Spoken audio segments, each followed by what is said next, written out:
So let's get started. I think the time is already 4:16. So am I audible at the back?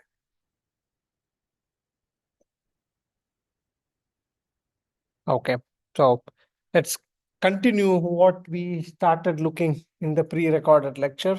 We are talking about this electrochemical corrosion measurement techniques, and we looked at potentiodynamic polarization, and we also briefly looked at the linear polarization resistance method to measure the corrosion rates. Uh, Today, we will be continuing on that line and introduce you to a new technique. It is not really new technique for this class, that is electrochemical impedance spectroscopy. So before that, I would need to start with the perspective uh, from an electrical engineering systems perspective, that we have some dynamic system here in corroding reaction. If you take a beaker of electrolyte and immerse this your material, it is in a dynamic steady state with the cathodic reaction that is happening on the surface, which is usually hydrogen evolution reaction or the oxygen reduction reaction and the metal dissolution. So they always equal to each other. So it is in a dynamic steady state. So it can qualify as a system to which we can apply a stimulus and get a response out of it. So all these corrosion testing methods that was discussed earlier, or whatever we are going to discuss in this lecture and next couple of lectures, is going to be having a particular stimulus, and there should be you apply it to a corroding system and you get a response out of it. For example, if you are applying some potential steps as the input, you are going to get current transients, because when you apply a small step of voltage, it starts corroding, and you stop applying the voltage, it comes back to the steady state. That's how you get these current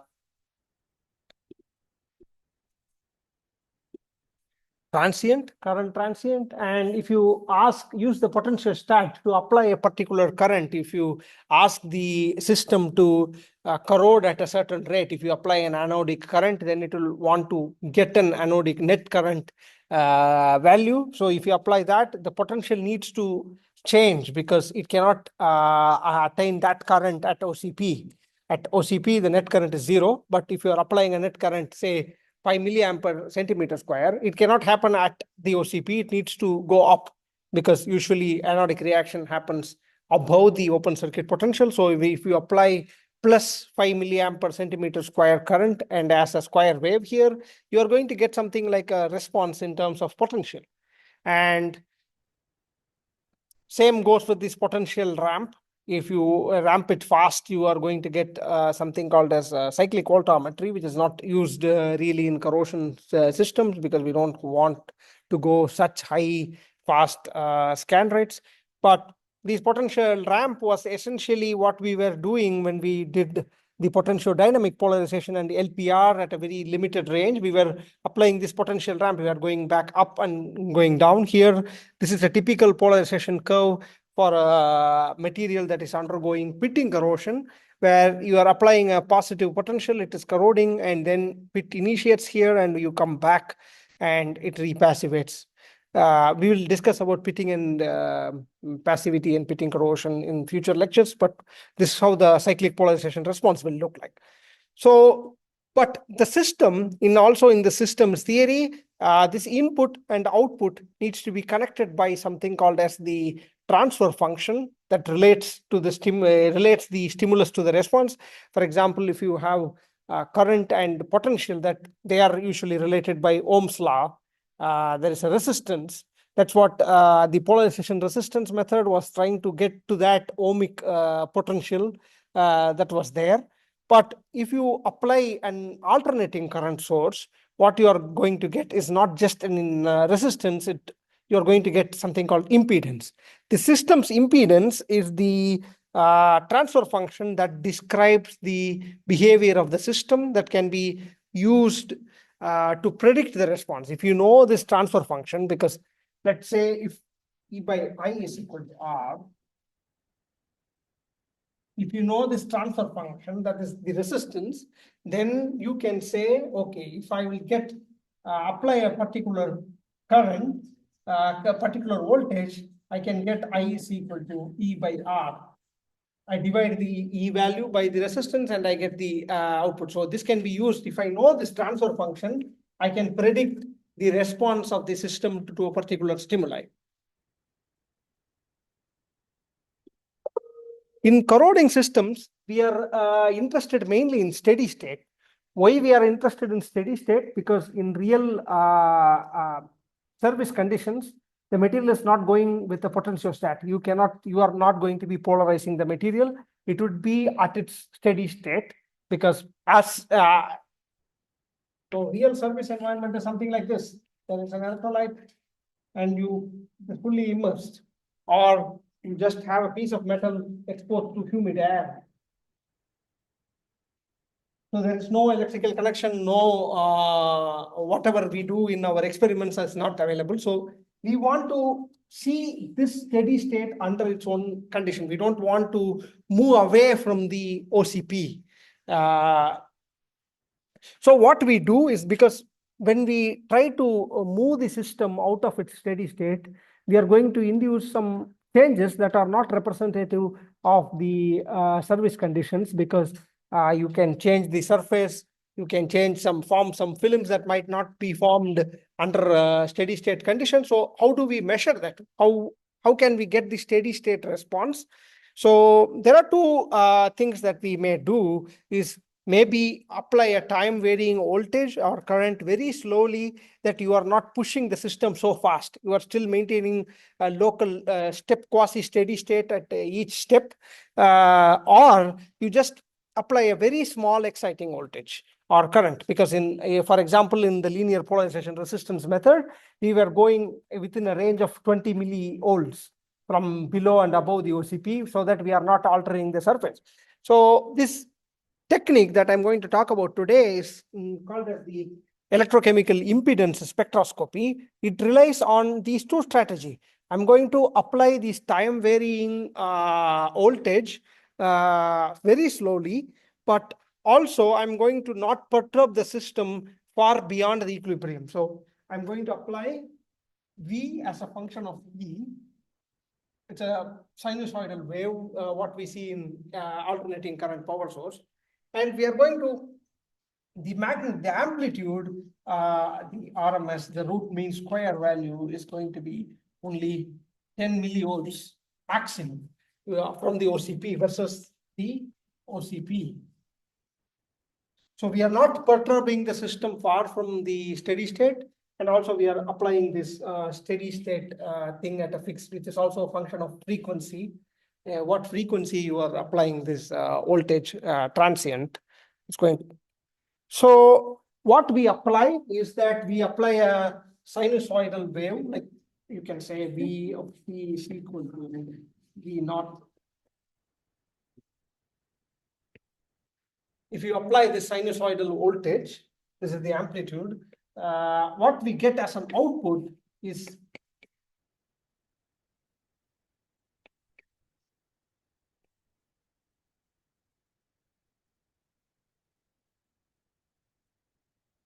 so it is at the same frequency. The frequency is not changed. The current output, the current wave is also at the same frequency as the input voltage, but it is shifted by, there is a phase shift, theta or phi, whatever. Some people write it as theta, notation does not matter. So this is what we get it in an electrochemical impedance experiments, that we apply a voltage and get a current output. So how do we do these EIS experiments? As I said, we apply an AC voltage, alternating current voltage with an voltage amplitude V naught. That's usually very small, like you are only on the order of 10 millivolts, not perturbing the system at all, because you don't want to change the surface. So now we know we applied a current, applied a potential and got a current output. As I said earlier, like with a simple resistance working on Ohm's law applies here too, but Now this potential is also a function of this frequency, and the response is also a function of frequency. And what we get output is impedance, that is also a function of the frequency. So what we do is we do this experiment over a range of frequency. Start from probably 10 power minus 2 or minus 3 hertz and go up to 10 power 5 hertz. This is the omega value. We can change the frequency of the voltage that we are applying, the sinusoidal voltage. So this impedance Z is a function of the frequency, and it is a complex number. It is not resistance. If you see resistance, it is a real number, but the impedance is a complex number with a real part that is often called as the resistive part, because resistance is also a particular case of impedance. So the imaginary part is called often called as the reactance, that is usually associated with the capacitive component of the capacitive, and maybe there might be inductance, but in corroding systems we don't see any inductance like response. So I'll come to the point why we are getting this combination of passive elements like resistor and capacitor, because we described the electrochemical interface. Because we are looking at the interface nature will determine how this impedance is. Okay, is this impedance going to be fully resistive, or is going to be a complex number like a combination of resistance and capacitance and whatnot? So this impedance acts as this transfer function in the frequency domain, connecting the applied stimulus and the response. So you can, okay, as you can write the response is just the transfer function times the perturbation. Perturbation was the stimulus. Similarly, if you get a current response, then this conductivity, the conductance times the resistance, the voltage, the applied perturbation is the I, because you are applying a DC current, DC voltage. But if you apply an AC voltage, you are going to get this impedance or this Y of omega that is called as admittance. But we will be dealing mainly with the impedance. We'll not talk about admittance anymore. So, as I said, the behavior of these electrochemical systems or corroding systems can be modeled in an experiment as see a combination of these passive elements, such as passive elements in the context of electrical engineering means that that does not produce power is a passive element.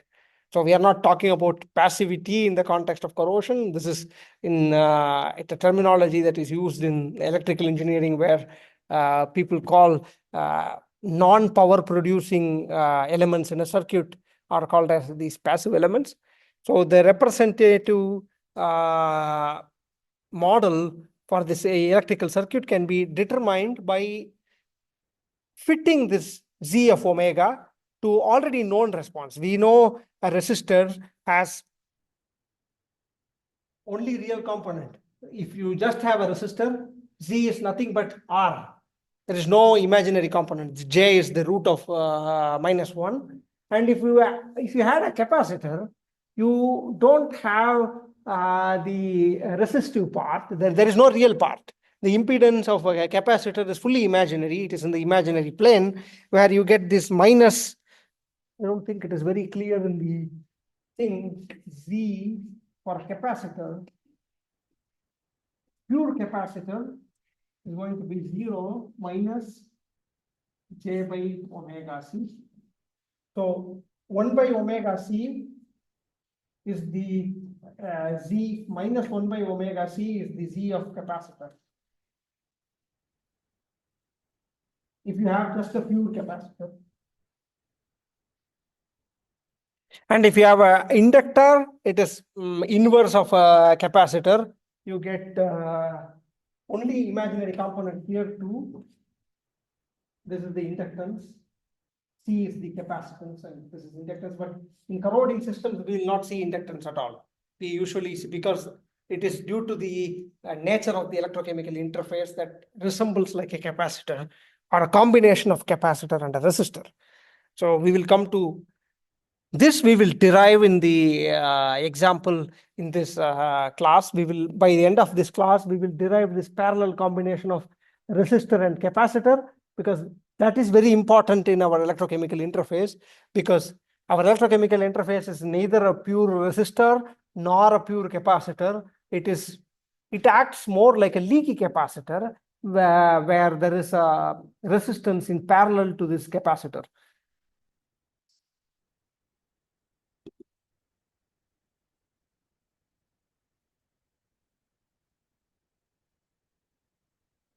Yeah, so this is the plot showing the logarithmic plot showing the magnitude of the impedance versus the frequency, because I said we will be applying during EIS measurements.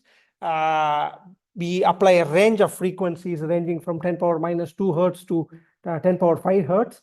So because there is a huge range we are scanning through, we always use the logarithmic scale here. And you see a resistor, it is because resistance has only the real part, it is independent of the frequency. So it does not change. You see a constant value of impedance with respect to frequency. It does not change at all. So if you see a horizontal line in an impedance plot, then it means it is a resistor.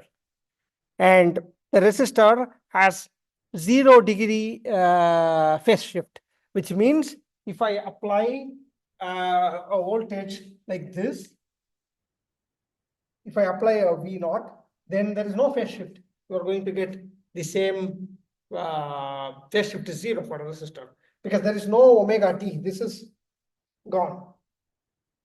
So you are changing the angle with like frequency, still you're not getting anything in the resistor component. yeah, in resistive, if you just have a pure resistor and apply an AC voltage to that, you still have this.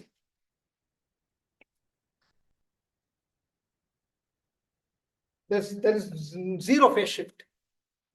So if you divide by this is still a function of time, because you are applying sinusoidal voltage and getting sinusoidal current, but they are not shifted by, there is phase shift is 0. The phase shift is 0. If you divide this by this, you are V by I is, you are getting Z, but this omega dependent terms will get cancelled and you will just get the V by I, just the magnitude. Yeah, just similar to Ohm's law. So resistor, there is no phase shift. That's why you are getting 0. So I don't think this is very clear here. So the axis here is minus 10 and plus 10, and this is 0. So even if you change the frequency, it is not going to respond because you just have a resistor. So this is a dummy circuit that I just have a resistive element and do apply an AC current to it. And I measure the response of this magnitude of impedance versus the frequency. I don't see any change at all. It's a horizontal line because resistance is independent of frequency. But on the other hand, capacitor always has a slanting line, and there is a phase shift. The current leads the voltage by 90 degrees. There is always this phase shift. And because we are plotting the phase shift with respect to the voltage, it is lagging. Voltage is lagging behind the current by 90 degrees. So usually you will see it goes to minus 90. It is constant at minus 90. Now the axis is minus 80 to minus 100, and in between that there is a minus 90. So the phase shift as a function, the phase shift is also now independent of the frequency, but the modulus of the what do I call? The modulus of the impedance is a function of omega, because modulus of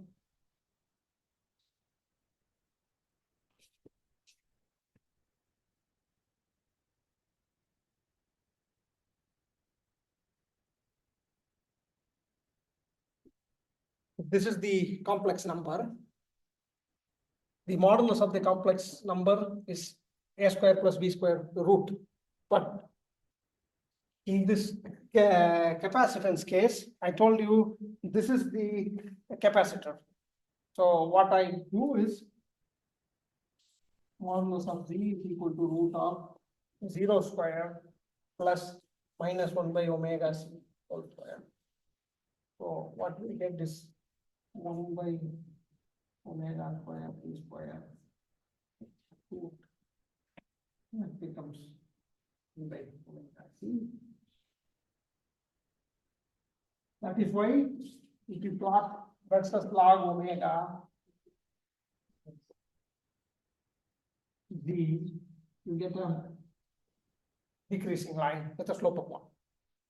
Because for capacitor, pure capacitor, this is the modulus. Do you know where the lag is coming from? This 90-degree phase shift? Where is that coming from? Which We have a phase shift in the output, right? With a 90-degree phase shift in the output we get when we have a capacitor, right? Yeah, when you have capacitor, it is the characteristic behavior of capacitor. It shifts it becomes out of phase. There must be some kind of reason that why there is a 90-degree phase shift. No, I'm not an electrical engineer. So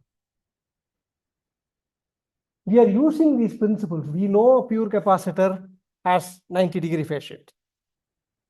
Probably I can refer some basic textbook and see. But in terms of corrosion class, I think it's beyond the scope. Pure capacitor has minus 90-degree phase shift. I think it should be associated with the way a capacitor behaves. When you apply a voltage to capacitor, it charges and discharges. So I think there is a lag in time between the time it takes to fully charge the capacitor. So I think that must be the reason why there is a lag between the voltage and current, because you apply voltage and it will not immediately charge. There is a response time of this capacitor.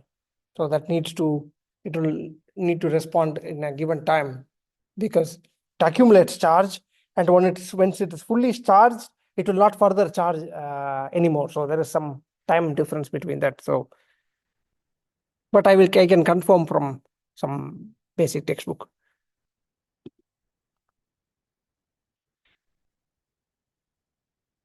So let's leave these basic fundamentals, how resistance behaves and a capacitor behaves. We are interested in the electrochemical interface.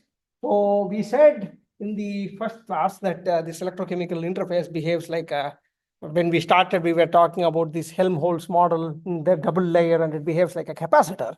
But if it were a pure capacitor, corrosion will not occur, because if you take a capacitor, you apply a voltage. Now it charges. After charging, it remains as such. It does not go further.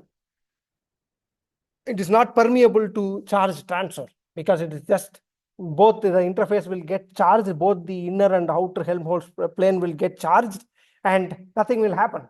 For corrosion to occur, we need charge transfer to occur. So we are seeing charge transfer. So it means that this electrochemical interface for a corroding system is not a capacitor. So what is it then? We have also described the polarization resistance concept. So then you might think, okay, let's say the electrochemical interface is a resistor, but the resistor should not be frequency dependent. But in corrosion, we see there is a frequency dependent response. So it cannot be a pure resistor also. So it needs to be something else. So people have attempted to model this. So this is trying to fit the real behavior to an equivalent circuit. So we are trying to fit it. It is not there. It is not a capacitor or a resistor. We are trying to fit the behavior of this electrochemical interface to a combination of some of these electrical elements. We are using this electrical engineering concepts to understand what is going on at the interface.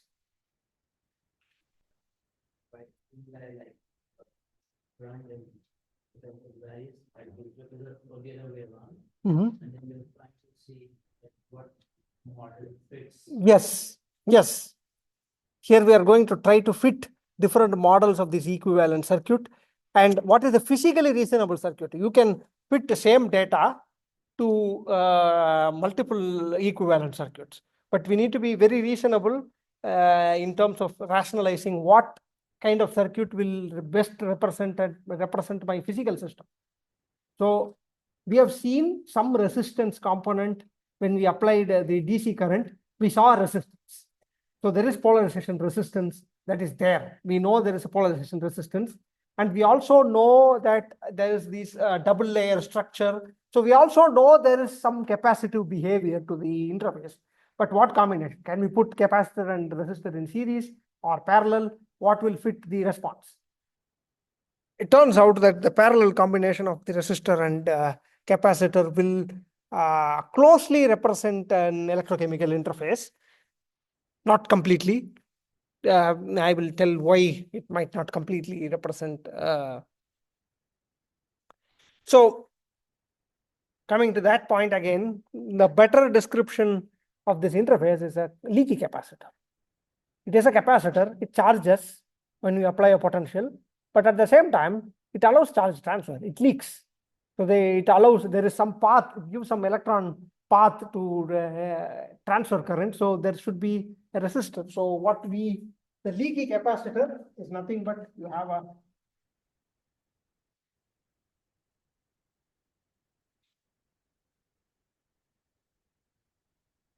because this capacitive part describes the nature where it charges. If it is in parallel, this can pass electron. Electron can't pass through like this. There's a resistor, it can pass through. Here it gets charged. So whatever electron comes, it's consumed by both of them. Like both these processes occur simultaneously together at the electrochemical interface. I cannot describe it like this because capacitor will not allow the electron to pass through it. Just capacitor will charge itself and stores charge. So, and otherwise also not possible because then there is a potential drop already.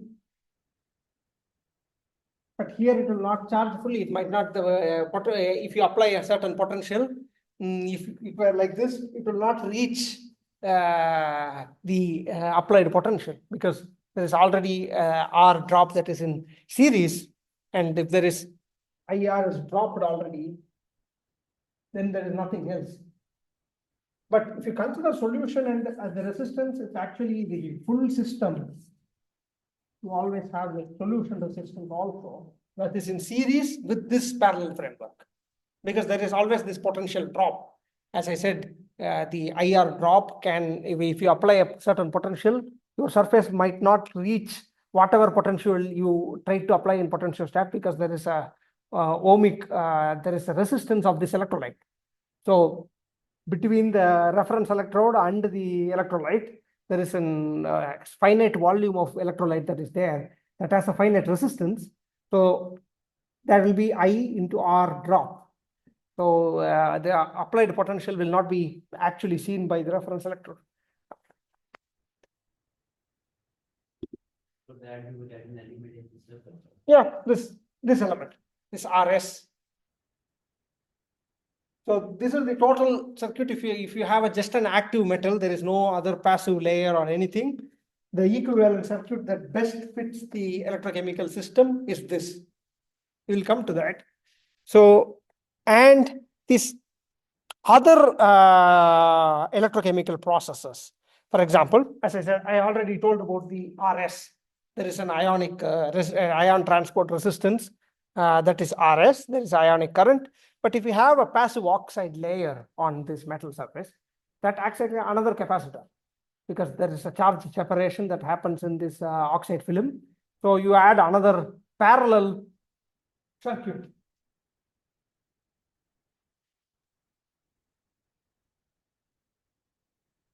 Two pair of RC with the two resistance together. Because the passive oxide layer, there is also charge separation there, so it behaves like a capacitor.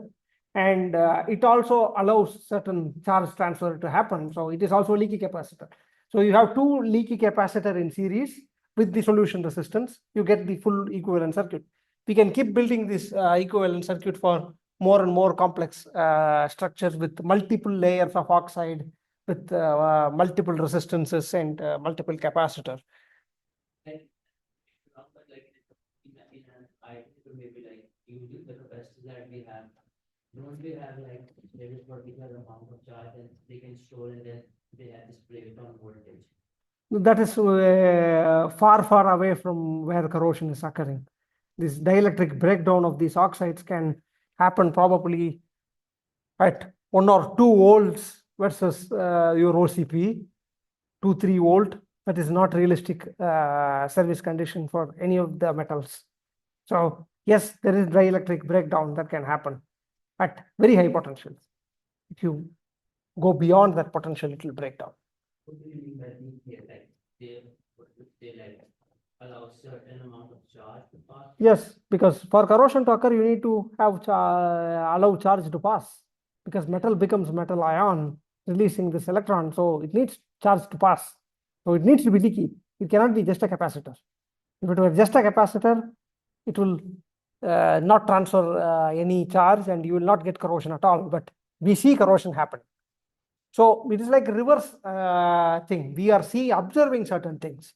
What phenomena can explain? So I am trying to fit. I'm not saying this interface is a capacitor or a combination of a capacitor and resistor. It behaves like a combination of capacitor and resistor. So we exploit that theory and apply. Maybe it is much more complex than a simple combination of a capacitor and resistor. But with this, I can model the response. Then I can construct for this entire circuit, I can construct an equivalent Z, the impedance. Now I can predict if my potential is going to shift to a certain value, what will be the response of the current. So this transfer function gives me the predictive capacity, how my system will respond to the stimulus.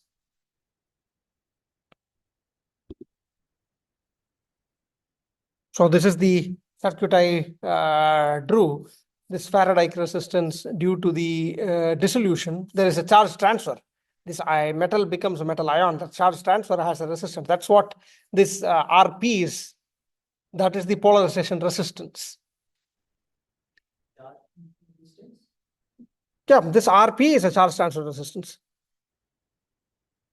People also call it as RCT sometimes, not RP. RP is also called sometimes in literature as RCP, this charge transfer resistance. What's the difference between the two, like RP and RS? Like RS is solution resistance. That's outside the interface. yeah.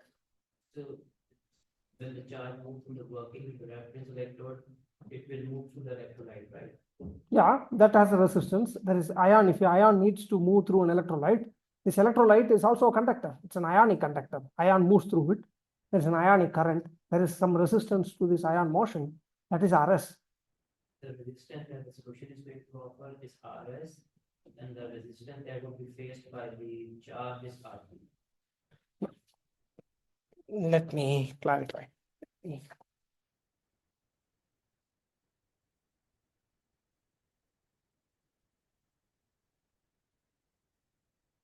So let's consider an interface, and there is electrolyte here.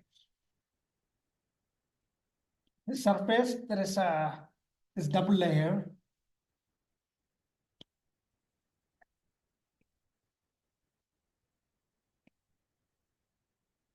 It's double layer structure which we saw for the interface. Electrolyte, very small angstrom layer. So there is iron, let's say it's pure iron, needs to cross this barrier layer to come into the solution.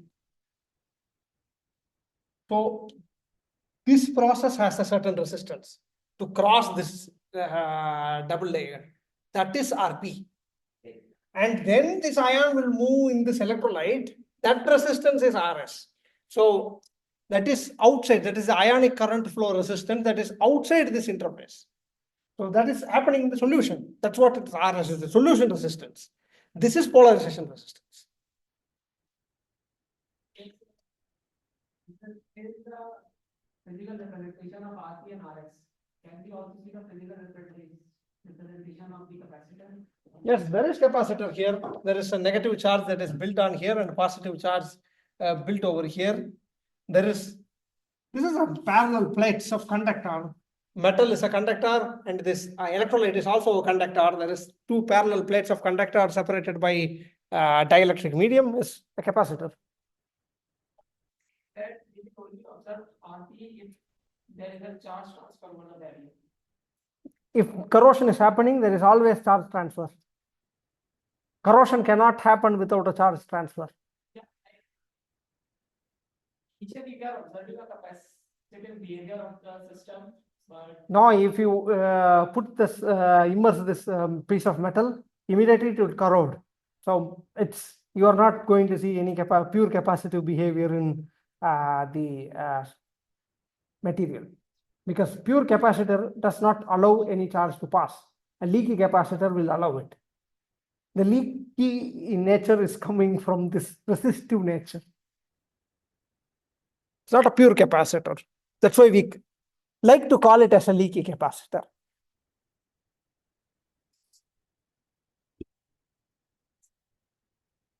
So if you have modeled this equivalent circuit, then you know the R value.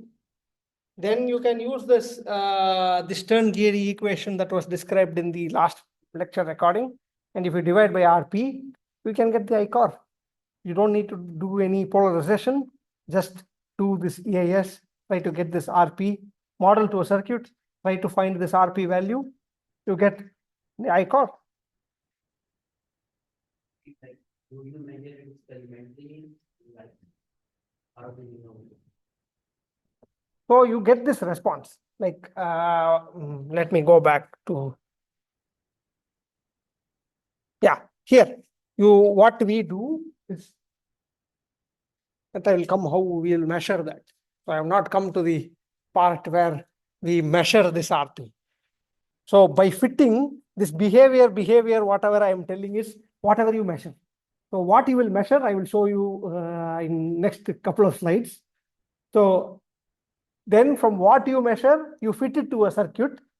And if you know fit it to a circuit, there is this double layer capacitor and this charge transfer resistance and the solution resistance.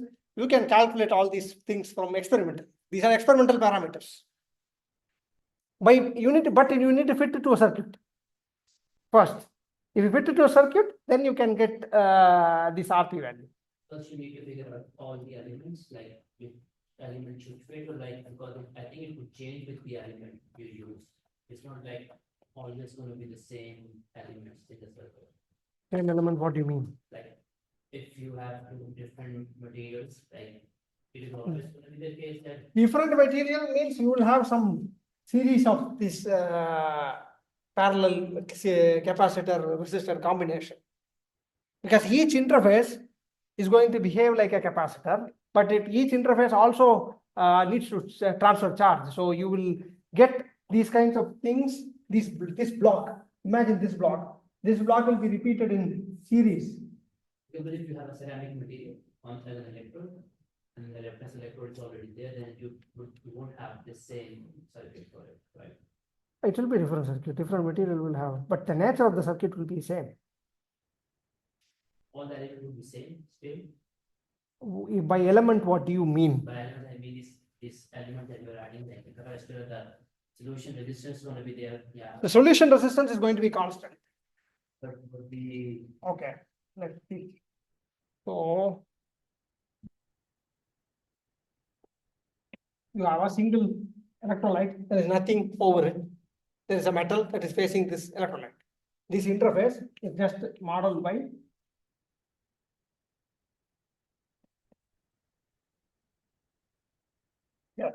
this can be modeled by this circuit. But if you have another layer, you have coated something. You have coated, let's say, I should say, it is some aluminum, ceramic coating, something, or zirconia, whatever. This is CDL of the metal, this metal ceramic interface, because there is charge separation here also. Minus plus minus plus, there will be charge separation. So this double layer and charge need to transfer through this interface also. There is this behavior, and in addition, this interface is also going to be. This is what it is in the contact with the electrolyte. You add another. This value will be different. This C of this interface and this charge transfer of this coating solution. This is coating solution.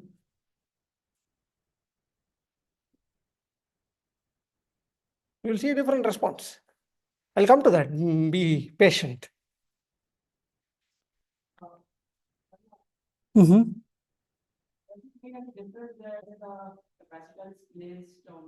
No, it is just we are fitting it to behave. It does not. There is no order, because this is a model circuit. This is not a real circuit that is there. But if we can make dummy cells and check what is the response of this particular cell, and it will mimic what is happening in the corroding system. But where were we? Here. So if you have this kind of coating or a passive film, then using this capacitor and using the dielectric constant of this medium, we can assess, because this is going to be a capacitor, right? There is a new capacitor that has come to charge separation here. There is a capacitance here. That capacitance, if you know that if we can model fit to a circuit with this capacitance and know the value of capacitor, then you can use this permittivity constants and the area, you know the area, what was area that was exposed. Then you can measure the, even estimate the thickness of what is the coating. But you need to fit it to a circuit first.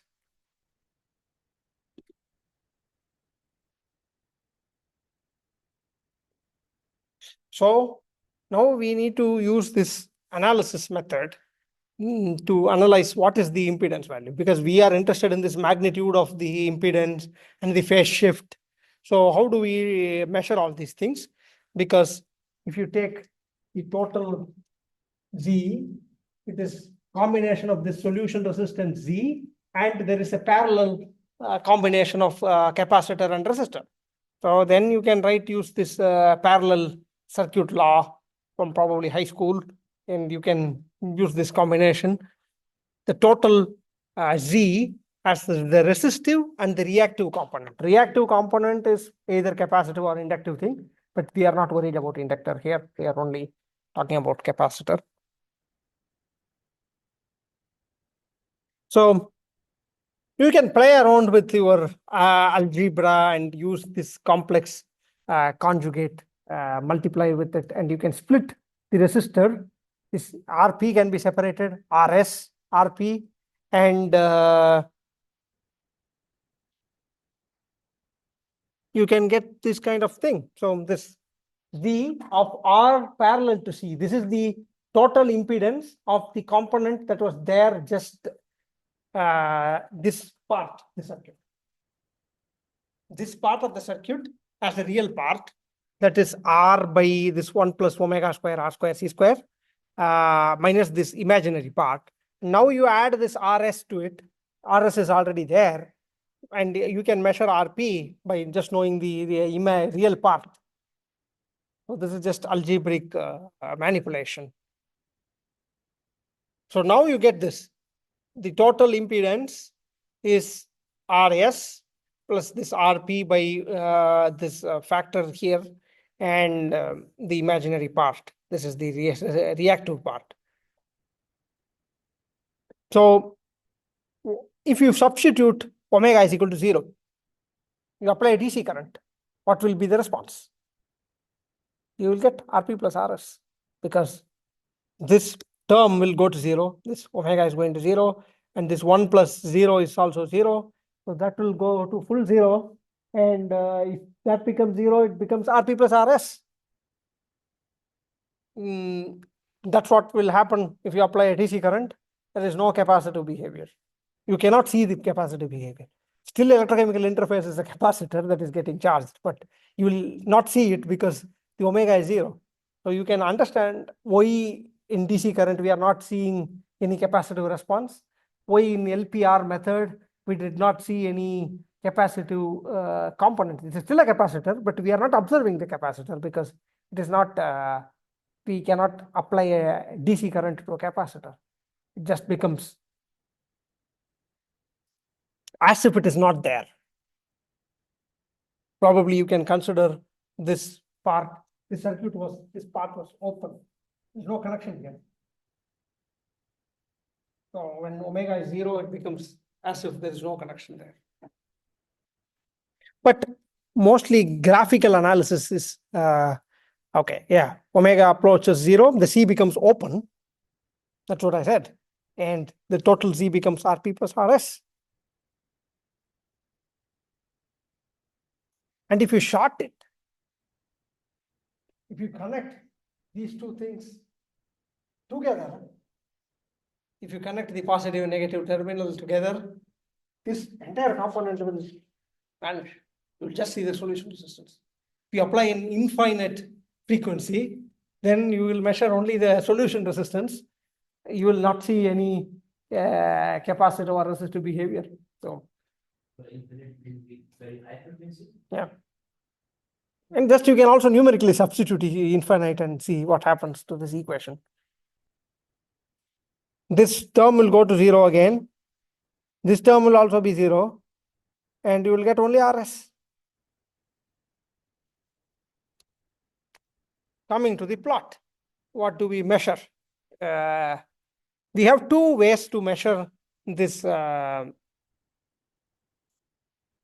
this is again repetition of what I said earlier in the first part of the slide. But we represent this data by two methods. One is called this Bode plot. It's a Bode plot. It's a pair of plots. So two plots together. We have this log of magnitude of Z. We calculated what was Z, but we can know the magnitude of D, Z, that can be, the potential stat can tell us what is the total impedance and the magnitude of the impedance. And there is frequency in log scale.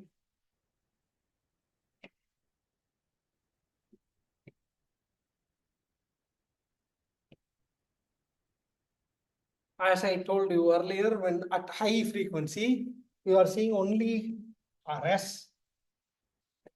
At very high, very low frequency. So you know what is the value of RS from this plot. And you know what is RP plus RS. If you subtract that, you'll get RP. And how do I measure? This line is the where there is a mixed capacitor in this frequency range. There is a mixed capacitor and in intermediate frequencies, we get this mixed behavior. There is both resistive and the reactive component can be seen.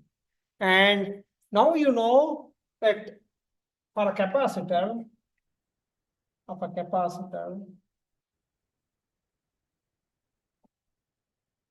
you know this, but how can I measure? So I take, we want to calculate C. So C is nothing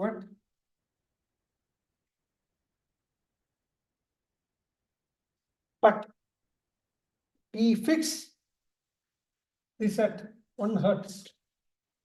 When there is 1 Hertz frequency, then whatever magnitude of resistance I'm getting, that's the capacitor. So I can estimate the capacitance, the double layer capacitance also from this plot by extrapolating this to a line where the frequency becomes 1 Hertz. And then I can just say the magnitude of entire resistance is coming from the capacitor. Just a mathematical manipulation. There's another interesting plot, that is, you plot the real component of the resistance, the impedance, versus the imaginary component of the impedance. And you get something like a semicircle. It's called as Nyquist plot. Okay, this body plot also has another. I said the body plot comes in two, it's a pair of plots. This theta. Usually you plot it from 0 to minus 90. The limit is lower limit is minus 90 and upper limit is 0. And what we have until this is 0 because there is no phase shift for a resistor. And between this region it goes down minus 90 ideally because it is pure capacitor behavior. But usually we don't see minus 90 degree at all in the plot. Even though pure capacitor should have shown minus 90, that's because there is some deviation from this capacitive behavior that we need. Yeah, it is mixed. It will not be 90. So it is in this region, it is probably, it is not 90, it is something like can go to minus 80, something like that, minus 70.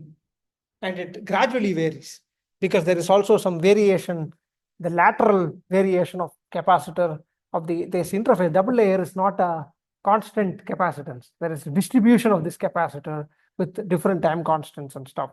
So the time constant is just the way how long it would take me to fully charge this capacitor. That is the time constant. So I might have a within the surface, this part might have a different capacitance than this part.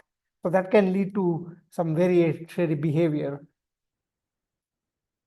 So coming to this Nyquist plot, what it plots. So what we are plotting is at different frequencies. You are plotting, this is the imaginary component and the real component. At different frequencies you are plotting. In this, if you go to this length from here, here,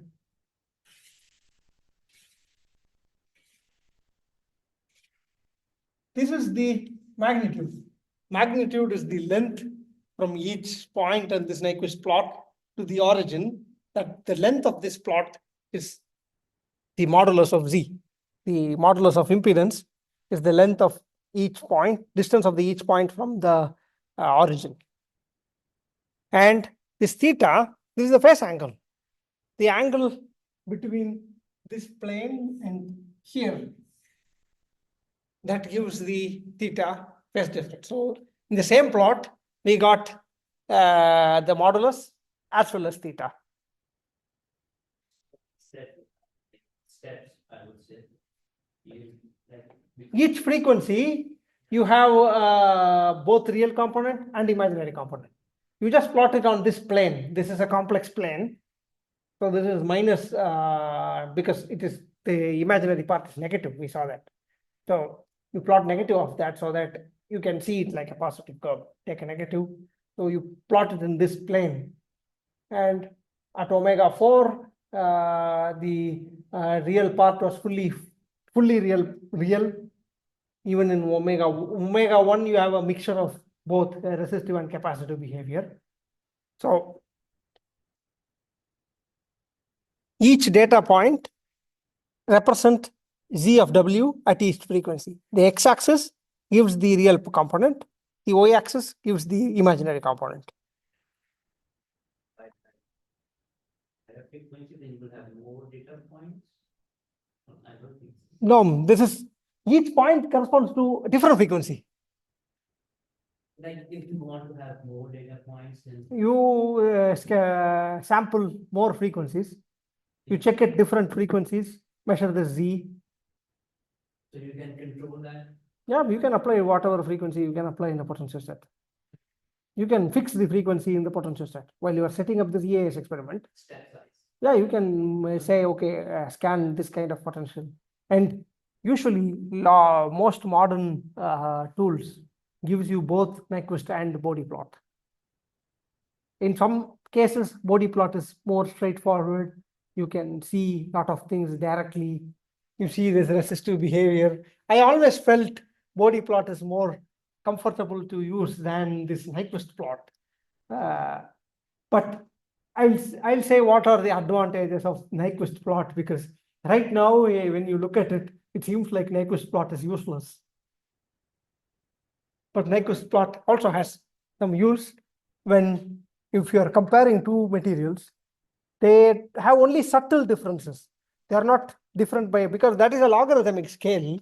So if the difference is not that much, you will not see difference between two microstructures, or you want to measure impact of different passivation treatment.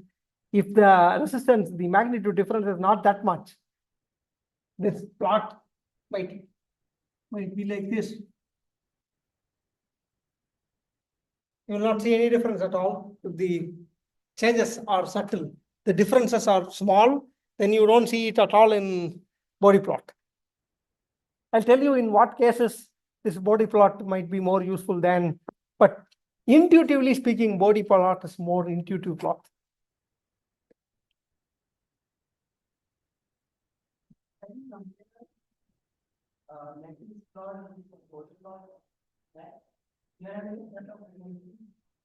And we are having imaginary part and the real part. So can we compare the network plot? This same data represented in two ways. Can you explain that how the curve we can compare it with the model? I don't understand the question. Because it's the same data, you can represent this data either like log of modulus of the impedance versus the log of frequency, or you split it into real and imaginary component. Don't take any modulus and all. Just put this real and imaginary component taken at different frequencies on this plane. You will get this Nyquist plot. So Nyquist plot and body plot are same data seen in different ways. Well, they are comparable because they are the same.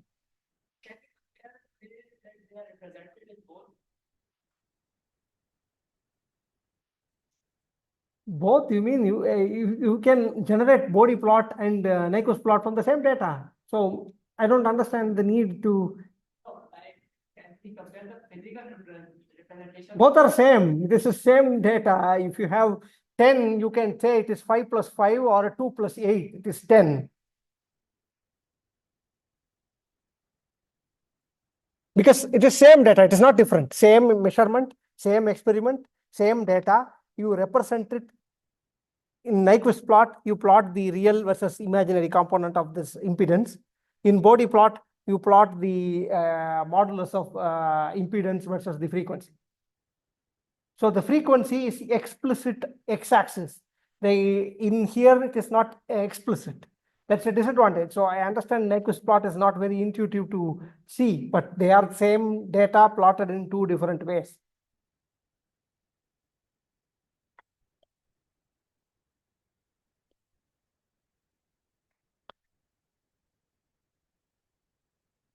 And I need a board.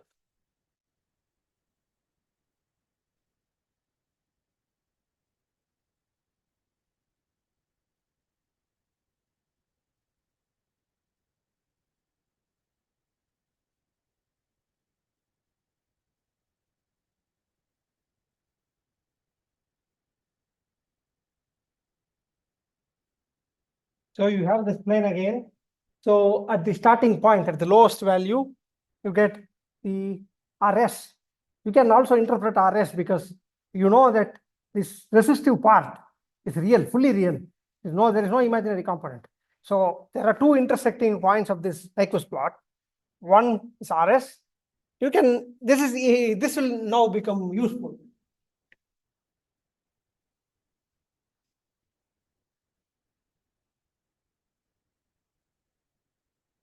This is RS, and this is RP plus RS. Because we know resistor is purely real.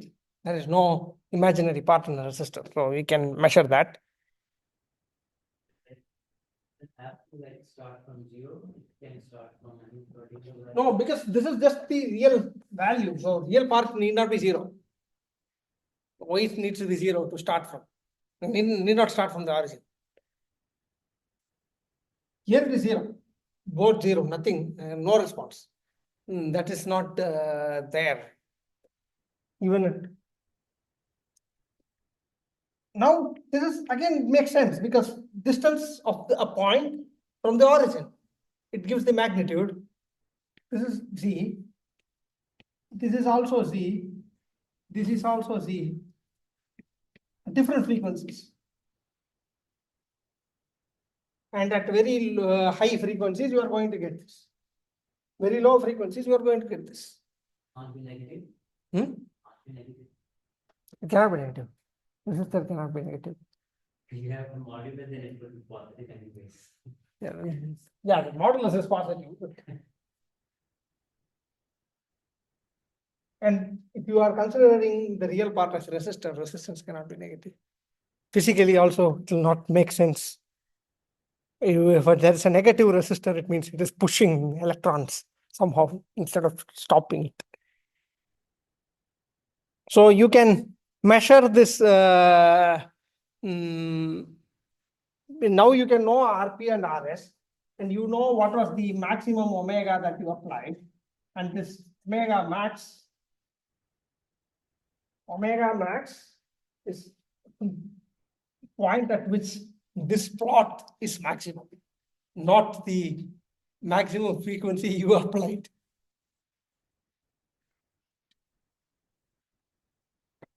Or the omega at which the theta is maximum. If you have both, if you have a capacitive component, it means. Yeah. Theta is maximum for a pure capacitor. So theta max or omega max. This omega max is RP times CDM.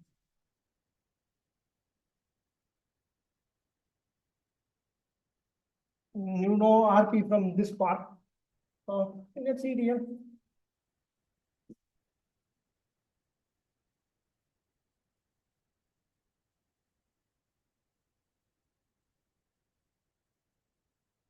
So the effect of RS is clearly seen here because if this plot shifts here, then RS is increased. Yeah. Yeah. So you can clearly see the RS here. And again, the disadvantages, omega does not appear directly in this plot. Sometimes like the data is swamping, like there's a lot of data, you are going to do it in linear scale. So if there are multiple circuits that might be there, if they're low impedance component, if you have a surface film that is not very protective, form some small layer that has very low impedance, you will not see that. You will think as if there is only one semicircle, but there might be, you can fit it through a two semicircle. There might be thing you might miss it out. It is actually combination of two circuits. There is one high impedance component and one low impedance component. The low impedance component will not be seen. It will be masked entirely by this high impedance component. I'll show you what happens next. It's not, but it's not semicircular. Yes. If you have inductor or something, not in corrosion. Not in corrosion.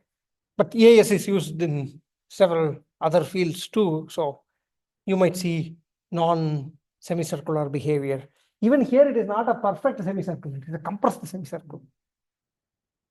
I think you said that RS like is going to go forward or backward depending upon the solution.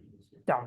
What if like if we keep the working and the reference like very close to each other, the only drop should be less, then would there be a shift? Or like this RS is shift is only because of the electrolyte factor? So it is because RS rho L by A. So if you get closer, RS will go down. But RS is also dependent on the resistivity. If you change electrolyte, RSS will change, RS will change. But if you also move the resistor, the reference electrode closer, then it will also change. So yes, you're right.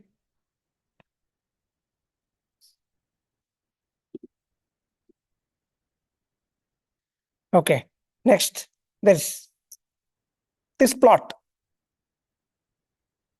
Like I explained it earlier, but it's again repeated in the slide. There is RS at lower for RS at higher frequency, because as omega tends to zero, the only the real part survives.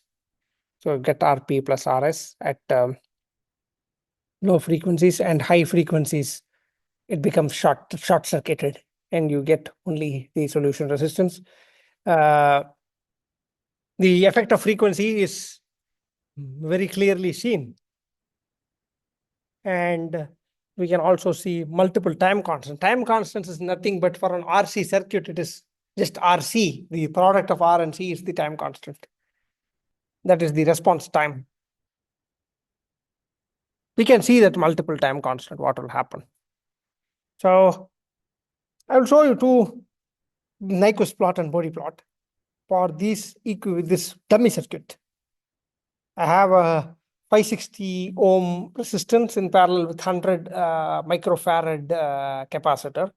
And there is another, this can be possible when there is a film or surface coating.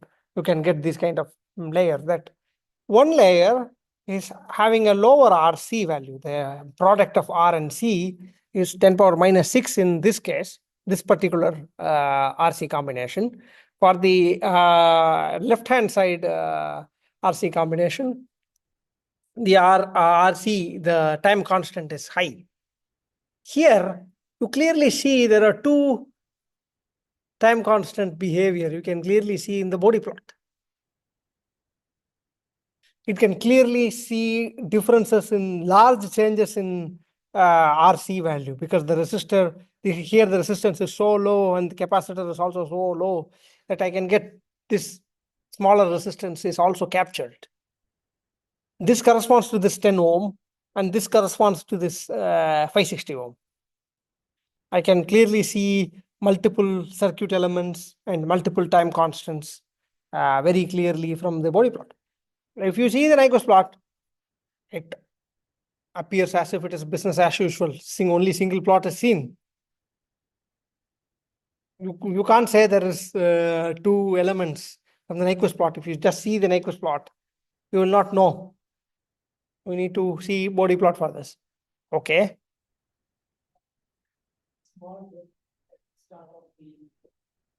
Can you say there are two elements from here? If you can say, probably you can write a paper out of it.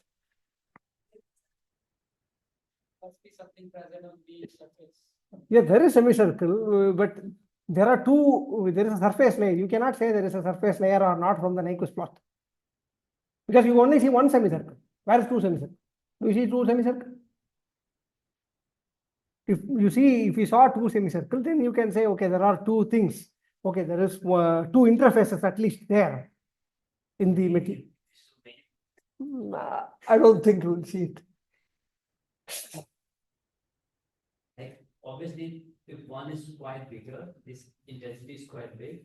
The smaller one. Yeah, you cannot see it. It is not obvious. That's what I'm saying. Maybe if we zoom in. Yeah, zoom in. But it's easier to see in Bode plot. No, but really, like, if you zoom in, you might see Yes, at the initial values. at the initial value, but you will not see the other value. If you zoom in and show that data alone, you will not know the existence of this data, the bigger data. Just ask, can we see? Yes, you can see. But if you see one part of this circuit, you cannot see the other part of the circuit. The full picture will not be visible. When one oversees, it just swarms the data because of the linear scale and stuff. Here, because of this logarithmic scale, it can clearly see large differences. Now, you've changed it. The resistance is comparable now. The RC values are comparable. Okay, here also there is 2 orders of magnitude difference, but 2 orders of magnitude difference can still be seen by the Nyquist plot, but it is too low for the logarithmic scale to see. You don't see big difference in the log scale, because of the log scale on both axes there is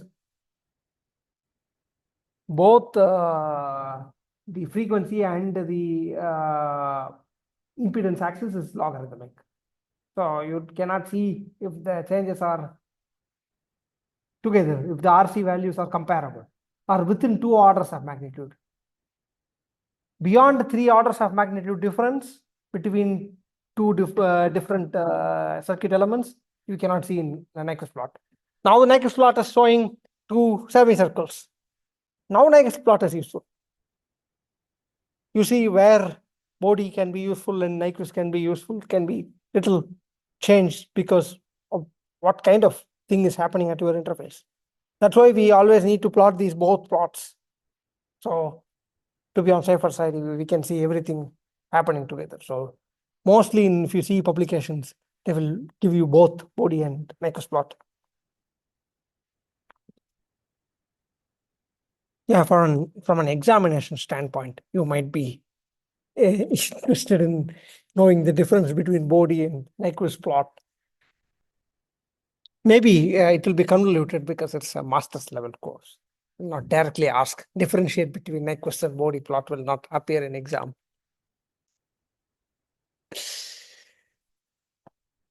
So the circuit elements can be determined either by this graphical analysis or splitting this real component, and we can also do this numerical analysis. We can get this raw data and fit it to a circuit, ask the software to fit it to a circuit whichever it likes. But we need to be careful. It can introduce non-physical elements into the system. If it thinks, okay, maybe I will fit an inductor here, can fit it. Yeah. You just do this measurement and ask it to fit to some circuit. You get body plot and Nyquist plot out of the software, the measurement, and you ask it to fit to a circuit. So you get the data first and then fit to a circuit. That's what happened. But when I was explaining, I started from the circuit elements and then went to this data plots. But in actual reality, you do this measurement and then try to fit it to a circuit and determine these individual values of CDL. But a good fit does not mean the model is correct. You can torture this thing to tell whatever you want, but that is, you need to justify whatever element you are going to introduce into this system. You need to justify yourself, okay, whether is this physical or not, to the reviewer as well, to yourself as well. You just ask your conscience whether I can put this, because a lot of people have actually put an inductor in an EAS fit and said, oh, I'm seeing an inductor behavior in a corrosion circuit. No. There is no trivial way to fit. I think this slide. It's hard. It's a non-trivial measurement technique, but very useful, very powerful. You are not even playing very large potential or something, but it can give you a lot of insights into what is happening at the interface. But while it is useful, it can also be abused. That's what this slide says. A physical explanation is needed. If there is no physical explanation, your circuit, however, R square may be 0.99 or even 1, doesn't matter. So now it is fitting this data. This log Z versus here. The fit is good. Like, what is the fit? Can you see the numbers? That bigger screen? No. I don't know. What is R square? R square some. Is 1.2 something exponential. What is the R square of the fit? The merit of the fit?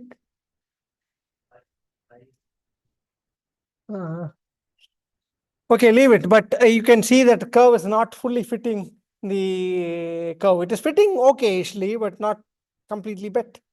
Then what can I do? This phase angle is sometimes it is not able to fit at higher frequencies like semicircle. You cannot fit to a clear semicircle. This phase angle does not reach a sharp peak, but rather a broad peak.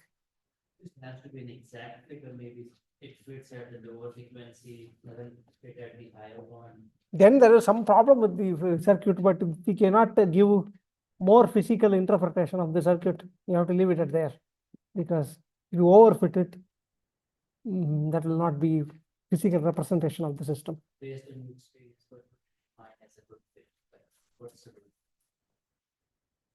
Good fit means like I know I have a knowledge of this metal is going to passivate. That should be to capacitive behavior. And if I fit it and I'm getting only 90% fit, that's fine. Because I cannot, I know what is happening in the system physically. So I can be confidently, but some cases when you don't know what is happening physically, then it's a problem. Like, I don't know where you draw a line with a good fit and bad fit. If you don't have physical reason, I will throw away any fit, even if it is R square is 1. Every decision that you make to every element that you include in the circuit must be justified by reason. So there is another thing that people use. Capacity, instead of a capacitor, it is not some capacitor, it is some constant phase element. It is a mathematical construct, actually. It is not a real circuit element. This constant phase element is a mathematical construct that is used to fit when the capacitor is not fitting properly. You have this PPE is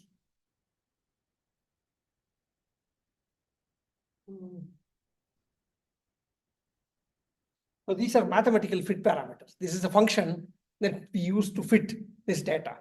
Or instead of a capacitor, we use this data. For a capacitor, we saw it is like minus j by omega c. Instead of that, you use this kind of function to fit it. So how does this kind of element come from?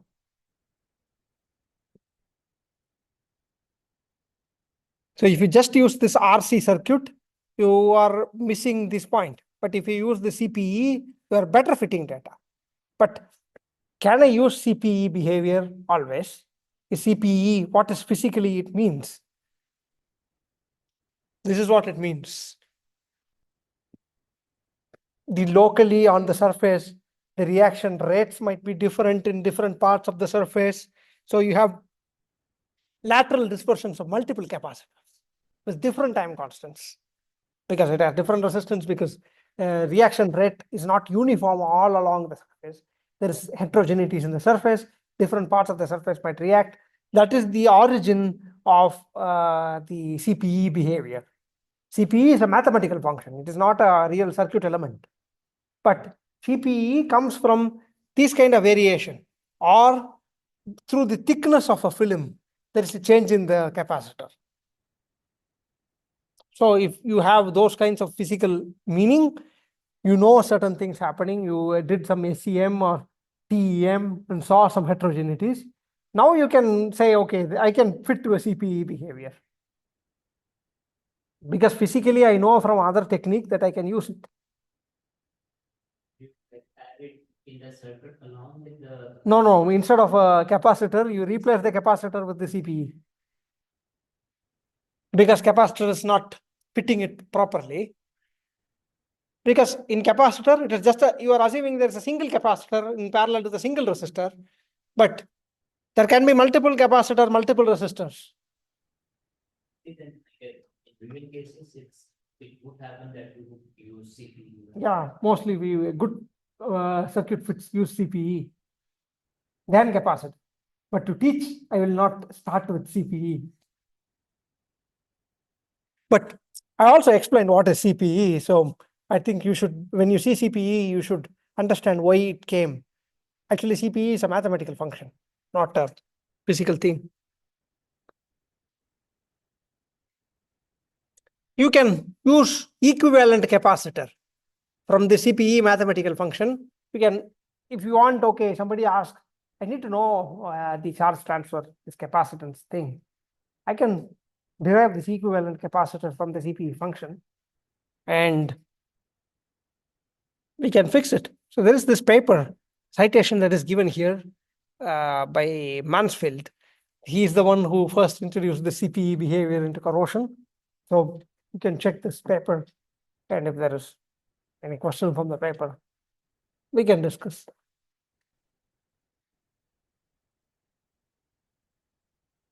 Another approach, you can also determine the solution resistance, everything from the CPE behavior by mathematical manipulation. So this is how the circuit looks like. What you asked, it is not addition of something. You add a CPE element there. Here in this paper, they are calling it RCT, charge transfer. They are not calling it RP. There is some example you can refer.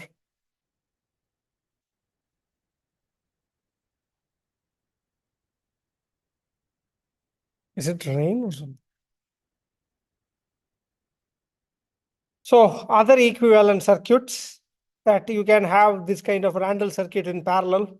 There's two inner layer, outer layer. You can fit with this RC circuits and you can plot Nyquist plot. You have different time constants, like it's 150 and 100,000. So still you can see it in Nyquist plot that there is two small semicircle. But if it becomes smaller than this, no. Okay. Now it's an even more complex system. Like you have a pore and a film. This pore has a pore solution resistance, and at the resistance reactance happening at this interface inside a pore, there is a metal electrolyte interface that has this Randall circuit behavior, and this which is in parallel with a capacitor because there is a film in the rest of the material, and you put a capacitor here, and there is solution resistance here. So circuits can become complicated, but here I'm able to explain why I put a capacitor here because there is a film, there is this double layer oxide film or a polymeric coating. I know that, that's why I put a capacitor in parallel. And there is a solution resistance of the pore. There is some solution inside the pore that has a resistance. So that there is another RS I have put inside. And I also have this bare active metal electrolyte interface. Then I put another capacitor and resistor in parallel. So now I fit this thing. Yeah, this is what the slide says. Like you can manufacture this real capacitor and resistor and try to do EAS on that dummy cell and compare the data which you measured from your experimental metal system and then compare it.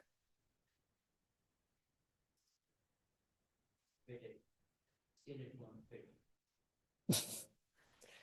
Try as much as you can, but Maybe you have to have like add some materialistic things and then it fits, but you can't explain it then.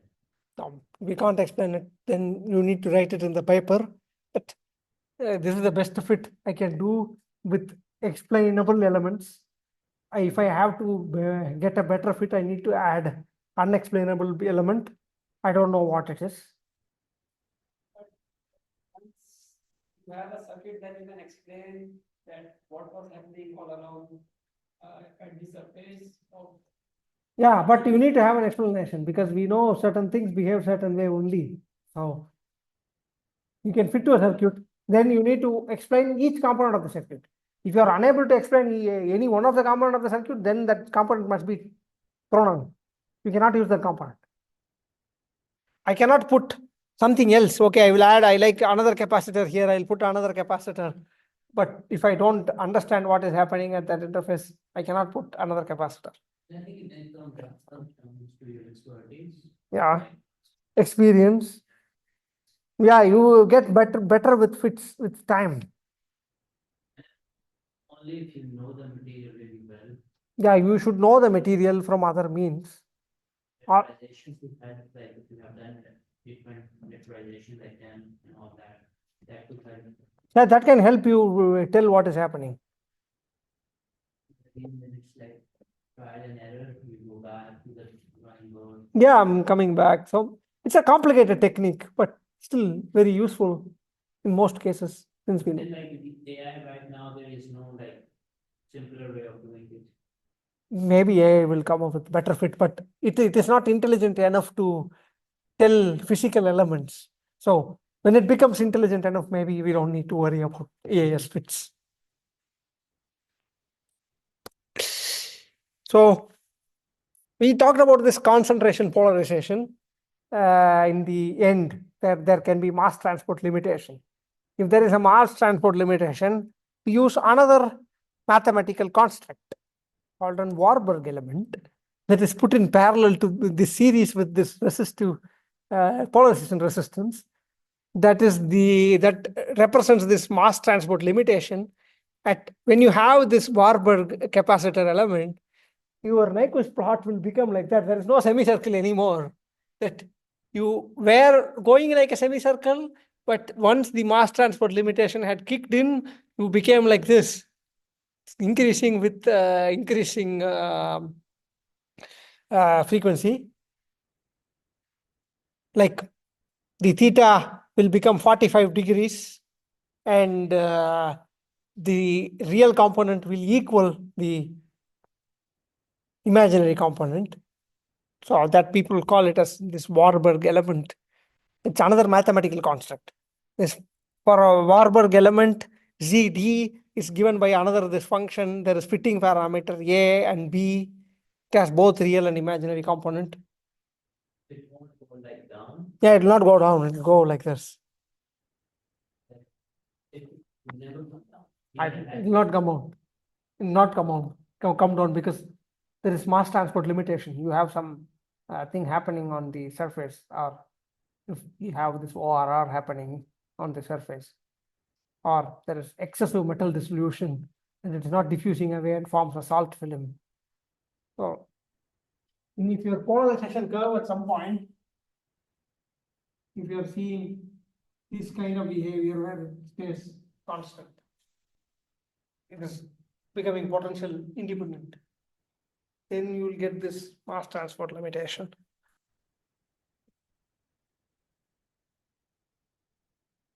So yeah, you asked how I know if the fit is valid. You must be able to tell about causality.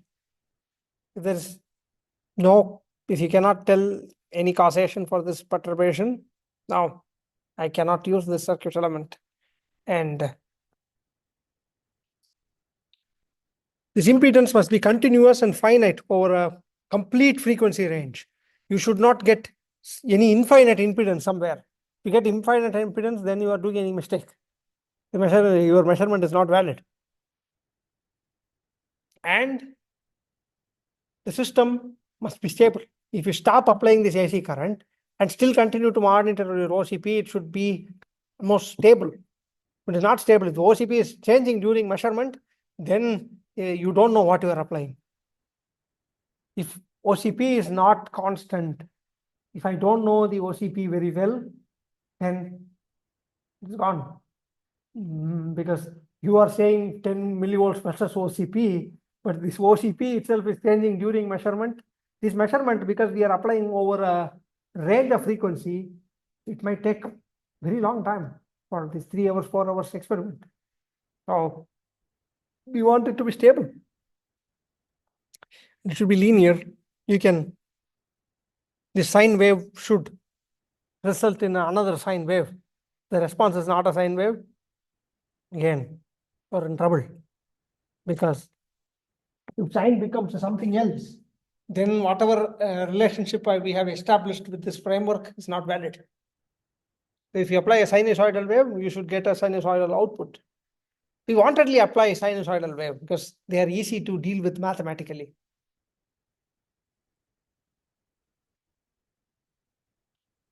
So people have applied EIS to different problems, like some painted steel, very simple application. some coated steels, corrosion inhibitors, maybe they get adsorbed on the surface, because if you have a good inhibitor, then if you add an inhibitor to an electrolyte, it basically reduces your polarization resistance by absorption or changing some surface characteristics. Then you can apply EAS to understand what an inhibitor does, how well it inhibits. And we can also use EAS techniques to do low conductivity or high resistance electrolytes.